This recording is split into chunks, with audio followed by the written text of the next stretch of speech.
राज्यसभेच्या या 6व्या जागेवर भाजपचे धनंजय महाडिक यांचा विजय झालाय।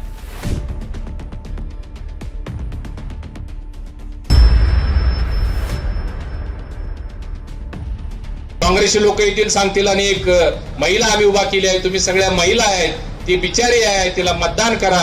मला सांगा, तुमच्या कुटुंबातला तुमचा पती एखादा प्लंबिंग काम करत असेल, तुम्हाला प्लंबिंग काम जमणार आहे गो? जमणार आहे का? तुमचा एखादा नवरा इलेक्ट्रिशियन असेल, तुम्हाला इलेक्ट्रिशियनचं काम जमणार आहे का? ज्याचं काम त्यानं करायचं असतंय। जर इथं काँग्रेसची रॅली बिली निघाली आणि त्यामध्ये जर तुम्हाला महिला दिसल्या ज्या 1500 रुपये आपल्या योजनेच्या घेतात, त्यांचे फोटो काढून घ्या। फोटो आमच्याकडे द्या, आम्ही व्यवस्था करतो त्यांची। आम्हाला नकोत पैसे, आम्हाला नकोत, आम्हाला सुरक्षा पाहिजे। पैसे नकोत बाई, तुला नको आहेत ना पैसे, ह्याच्यावर खाली सही कर, लगेच उद्यापासून बंद करतो म्हणायचं। बंद, उद्या बंद।